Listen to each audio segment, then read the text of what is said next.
जब बिहार विधानसभा चुनाव 2025 में उनकी पार्टी शून्य पर आउट हो गई तो हर कोई प्रशांत किशोर पर तंज कस रहा था, उनकी हंसी उड़ा रहा था। लेकिन प्रशांत किशोर हार मानने वालों में नहीं, मैदान में डटे रहने वाले नेता थे, क्योंकि उन्होंने अपना सफर ही जनसुराज अभियान से शुरू किया था। 3000 किलोमीटर पैदल यात्रा करने वाला शख्स कभी डिगता नहीं, उन्होंने ये साबित किया है और यही वजह है कि आज उनकी जय जयकार हो रही है। ये रिपोर्ट देखिए, फिर खबर तो समझिए। अभी मैं मरा नहीं हूं, अभी कहानी बाकी है।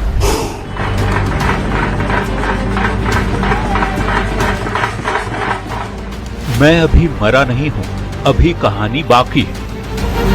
अभी मैं मरा नहीं हूं, अभी कहानी बाकी है।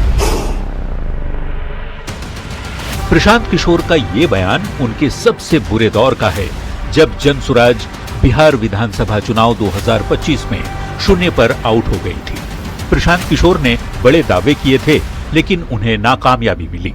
प्रशांत किशोर को मिला सियासी तंज और दुत्कार। सियासी गलियारों में प्रशांत किशोर की नाकामी के चर्चे थे। हर कोई कह रहा था कि जनसुराज का बिहार में कोई भविष्य नहीं है, लेकिन पीके ने हार नहीं मानी, वो मैदान में डटे रहे। सबसे बड़ी चुनावी हार से उन्होंने सबक सीखी। प्रशांत किशोर ने जनसुराज पार्टी को नए सिरे से खड़ा करने का बीड़ा उठाया। फिर बांकीपुर उपचुनाव का ऐलान हुआ। सबको यही लग रहा था कि प्रशांत किशोर चुनाव नहीं लड़ेंगे, लेकिन बांकीपुर से पार्टी ने प्रशांत किशोर की उम्मीदवारी का ऐलान किया। बांकीपुर में पीके खूब लड़े। ये भाजपा के उस अहंकार को तोड़ने का चुनाव है, जहां उन्होंने कहा है कि अगर वो कुत्ता बिल्ली को भी खड़ा करेंगे तो बांकीपुर की जनता उन्हीं को वोट देगी। अब वो क्षण आया जब प्रशांत ने बीजेपी के सबसे बड़े किले में सेंध लगा दी। बांकीपुर उपचुनाव में प्रशांत किशोर ने जनसुराज का झंडा लहरा दिया। ये सीधा सीधा मैसेज है। 30 बरस का जो गढ़ है वो सिर्फ 30 दिनों में ढह गया। वो सिर्फ इसलिए ढहा है कि बिहार के लोग भी चाहते हैं कि अब 4 किलो 5 किलो अनाज और जाति से ऊपर उठकर हम लोग के बच्चों के पढ़ाई रोजगार के लिए केंद्र सरकार और राज्य सरकार काम करे। अगर वो काम नहीं करेंगे तो आगे चुनाव के परिणाम उनको ऐसे ही देखने को मिलेंगे। प्रशांत किशोर ने अपनी राजनीतिक यात्रा शून्य से शुरू की। 2022 में जनसुराज अभियान की शुरुआत के बाद पूरे बिहार में 3000 किलोमीटर पैदल घूमे।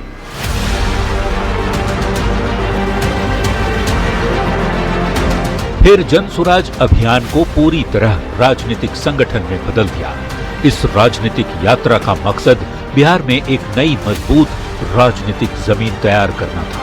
लेकिन 2025 के विधानसभा चुनाव के नतीजों ने उनके सियासी मकसद को हिलाकर रख दिया। पर प्रशांत किशोर हार मान। तो बांकीपुर उपचुनाव में प्रशांत किशोर की जीत इतनी बड़ी क्यों है, ये अब आप समझिए और पूरी खबर अब आपको विस्तार से समझाते हैं। प्रशांत किशोर की धुरंधर जीत के मायने अब आप समझिए। अब आप ये पहले जान लीजिए कि आखिर इस उपचुनाव में किसे कितने वोट मिले। अंतिम परिणाम में जनसुराज पार्टी के उम्मीदवार प्रशांत किशोर ने 64,151 वोट हासिल किए।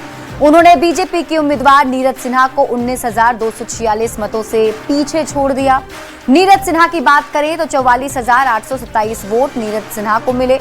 राजद की उम्मीदवार रेखा गुप्ता को 14,273 वोट मिले हैं और वे तीसरे स्थान पर रही। बांकीपुर उपचुनाव के लिए कुल 1,30,313 वोट पड़े थे। देखिए, पहले ही चुनाव में प्रशांत किशोर की बड़ी जीत हो गई। अब प्रशांत किशोर की व्यक्तिगत राजनीतिक वैधता भी इसी जीत से स्थापित हो गई है, जो लोगों के बीच में अब एक नेता के तौर पर स्टैब्लिश्ड हो गए हैं।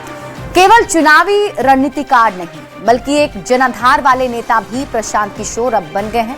जनसुराज को एक बड़ी राजनीतिक विश्वसनीयता मिली है और अब तक जनसुराज को एक प्रयोग माना जाता था।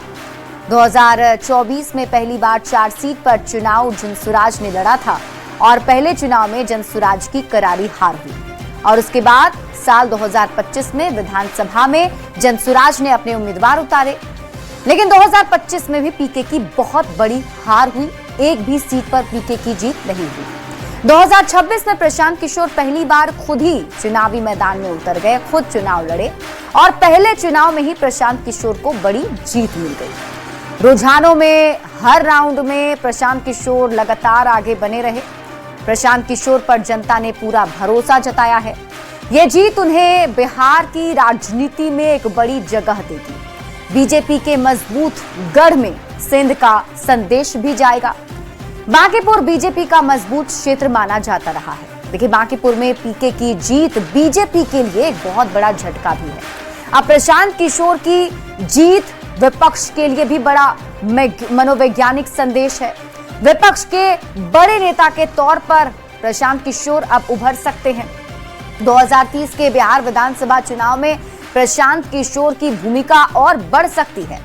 एनडीए और आरजेडी के अलावा अब बिहार में जनसुराज तीसरे प्रभावी ध्रुव बन सकता है। जनसुराज के कार्यकर्ताओं और समर्थकों का मनोबल अब कई गुना बढ़ गया है। नई पार्टी को संगठन विस्तार, सदस्यता अभियान में मदद मिलेगी और अन्य दलों के नेताओं का जनसुराज की ओर रुख भी बढ़ सकता है। कई स्थानीय नेता पार्टी में शामिल होने पर विचार भी कर सकते हैं। बिहार की त्रिकोणीय राजनीति अब मजबूत होगी। राष्ट्रीय राजनीति में भी प्रशांत किशोर का कद बढ़ेगा। अब जीत के बाद प्रशांत किशोर ने क्या कहा वो भी आप जान लीजिए। तो बांकीपुर का रिजल्ट विधायक का चुनाव नहीं, बांकीपुर का रिजल्ट बीजेपी के लिए बड़ा संदेश है। प्रशांत किशोर ने यह बयान दिया।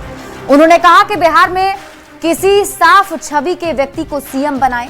बांकीपुर में बदलाव का भरोसा भी उन्होंने दिया और ये भी कहा कि 2-4 महीने में ये बदलाव बांकीपुर के भीतर दिखने भी लगेगा, उन्हें थोड़ा समय दिया जाए।